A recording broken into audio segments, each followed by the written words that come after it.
Russia Ukraine போரில் Russia வந்து தடை செய்யப்பட்ட ரசாயன ஆயுதங்களை வந்து பயன்படுத்துகிறதா யுஎஸ் வந்து குற்றச்சாட்டு வச்சுருக்காங்க. தடை செய்யப்பட்ட ரசாயன ஆயுதமான மூச்சு திணறலை ஏற்படுத்தக்கூடிய குளோரோபிக்ரின் அப்படிங்கிற ஒரு சோக்கிங் ஏஜென்ட்டை வந்து ரஷ்யா போர்களில் வந்து பயன்படுத்துகிறதா யுஎஸ் வந்து குற்றச்சாட்டு வச்சுருக்காங்க.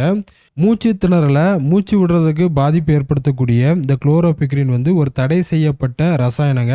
இதை வந்து போர்களில் ஆயுதமாக வந்து ரஷ்யா வந்து பயன்படுத்துகிறதா யுஎஸ் வந்து குற்றச்சாட்டு வச்சுருக்காங்க. அது எங்கே அப்படின்னு பார்த்தீங்கன்னா, உக்ரைன் ஆதிக்கம் செலுத்தக்கூடிய பகுதிகளில் இந்த ஆயுதங்களை வந்து பயன்படுத்தி அந்த இடங்களை வந்து ரஷ்யா கைப்பற்றி ரஷ்யா போரில் வெற்றி அடைகிறதா யுஎஸ் வந்து குற்றச்சாட்டு வச்சுருக்காங்க. இந்த ரசாயன ஆயுதம் வந்து என்ன செய்யும் அப்படின்னு பார்த்தீங்கன்னா, வீரர்களுக்கு வந்து வாமிட் இல்லைன்னா கண்ணில் எரிச்சல், நுரையீரலில் எரிச்சலை வந்து உண்டு பண்ணும். இதனால் பாதிப்பு அடையக்கூடிய வீரர்களை வந்து எளிமையாக வீழ்த்தி ரஷ்யா வந்து உக்ரைன் ஆதிக்கம் செலுத்தக்கூடிய பகுதிகள் எல்லாத்தையும் கைப்பற்றிட்டு இருக்கு அப்படின்னு யுஎஸ் வந்து குற்றச்சாட்டு வந்து வச்சிருக்காங்க. இதை வந்து ரஷ்யா முழுமையா நிராகரிச்சிருக்காங்க. இந்த குற்றச்சாட்டு வந்து அடிப்படை ஆதாரமற்ற குற்றச்சாட்டு அப்படின்னு சொல்லி ரஷ்யா வந்து முழுமையா இந்த குற்றச்சாட்டை நிராகரிச்சிருக்காங்க. இதனால யுஎஸ் வந்து என்ன சொல்லியிருக்காங்க அப்படின்னு பார்த்தீங்கன்னா, இது சம்பந்தப்பட்ட ஆதாரங்களை வந்து OPCW கொண்டு போய் கொடுக்க போறதா சொல்லியிருக்காங்க. OPCW அப்படின்னு என்னன்னா, organisation for the prohibition of chemical வெப்பன்ஸுங்க. இது வந்து ஒரு ஆர்கனைசேஷன். இவங்களோட வேலை என்ன அப்படின்னு பார்த்தீங்கன்னா, உலக அளவில் இருக்கக்கூடிய ரசாயன ஆயுதங்களை வந்து தடை செய்கிறதா இவங்களோட வேலை. இதில் ஒரு மெம்பராக வந்து ரஷ்யா இருக்கிறதுனால இந்த ஆர்கனைசேஷன் சொல்லக்கூடிய சட்டத்திட்டங்களை ரஷ்யா பின்பற்றி தான் ஆகணும். இது மீறும் போது கண்டிப்பாக அதற்கான விலையை வந்து ரஷ்யா கொடுத்தா ஆகணும். இப்போதைக்கு OPCWயோட நிலைமை என்ன அப்படின்னு பார்த்தீங்கன்னா, சரியான ஆதாரம் இருந்தால் மட்டும்தான் ரஷ்யா மேலே நடவடிக்கையை வந்து அவங்களால எடுக்க முடியுங்க. இந்த OPCW நடவடிக்கை எடுக்கிற வரைக்கும், ரஷ்யா மேலே நடவடிக்கை எடுக்கிற வரைக்கும் யுஎஸ் வந்து வெயிட் பண்ணிட்டு இருப்பாங்களா அப்படின்னு பார்த்தீங்கன்னா, கண்டிப்பாக காத்திருக்க மாட்டாங்க.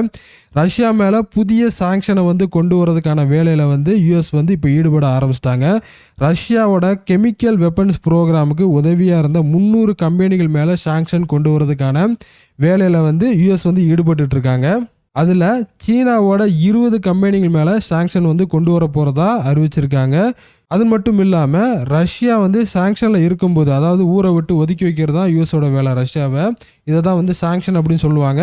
ரஷ்யா வந்து சாங்ஷனில் இருக்கும்போது ரஷ்யாவுக்கு உதவியாக இருந்த Azerbaijan, Turkey, UAE, Slovakia, Belgium சார்ந்த நிறுவனங்கள் மேலே சாங்ஷன் கொண்டு வரதுக்கு யுஎஸ் வந்து முயற்சி செஞ்சிட்டு இருக்காங்க.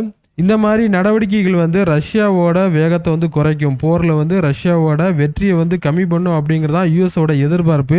ஆனால் ரஷ்யா பொறுத்த வரைக்கும் பார்த்தீங்கன்னா, அடுத்தடுத்த இலக்குகள் நோக்கி அவங்க போய்கிட்டு இருக்காங்க.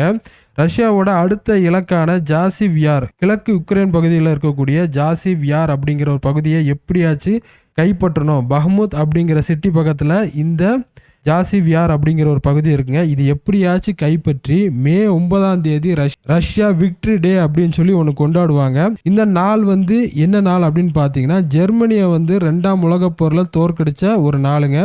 இந்த நாளில், அதாவது மே 9ஆம் தேதி ரஷ்யா விக்டரி டேல ஜாசிவ் யாரை கைப்பற்றிட்டோம் அப்படின்னு ரஷ்யா அறிவிக்கணும் அப்படிங்கிற முனைப்போட ரஷ்யா முன்னேறி போய்கிட்டு இருக்காங்க. இப்படி ரஷ்யா வந்து ஒரு இலக்கை வச்சு போயிட்டு இருக்கக்கூடிய சூழ்நிலையில் உக்ரைனோட நிலைமை ரொம்ப மோசமாக இருக்குங்க. உக்ரைனோட வெப்பன் சப்ளையர் வந்து யார் அப்படின்னு பார்த்தீங்கன்னா யுஎஸ். இப்போ யுஎஸ்ல இருந்து வெப்பன்ஸ் வந்து வரும், இதை வச்சு ரஷ்யா வந்து தாக்கலாம் அப்படின்னு சொல்லி உக்ரைன் வந்து யோசிச்சுட்டு இருக்கக்கூடிய நேரத்தில் யுஎஸோட நிலைமை எப்படி இருக்குது அப்படின்னு பார்த்தீங்கன்னா, அவங்க நாட்டில் வந்து எலெக்ஷன் போயிட்டு இருக்கனால இன்னைய வரைக்கும் யுக்ரைன்ஸ் வந்து வெப்பனுக்காக காத்துட்டு இருக்கக்கூடிய ஒரு சூழ்நிலையில் தள்ளப்பட்டிருக்காங்க. ஆனால் ரஷ்யா வந்து மே 9ஆம் தேதி ரஷ்யா விக்டரி டே அன்னைக்கு ஜாசிவ் யாரை வந்து கைப்பற்றிட்டோம் அப்படின்னு ரஷ்யா அறிவிக்கிறதுல முனைப்போட செயல்பட்டு இருக்காங்க. இதில் யார் வெற்றி அடைகிறாங்க அப்படிங்கிறத நம்ம பொறுத்திருந்தான் பார்க்கணும். காணொலி பார்த்தமைக்கு ரொம்ப நன்றி. அடுத்த காணொலி சந்திப்போம். நன்றி, வணக்கம், வாழ்க வளமுடன்.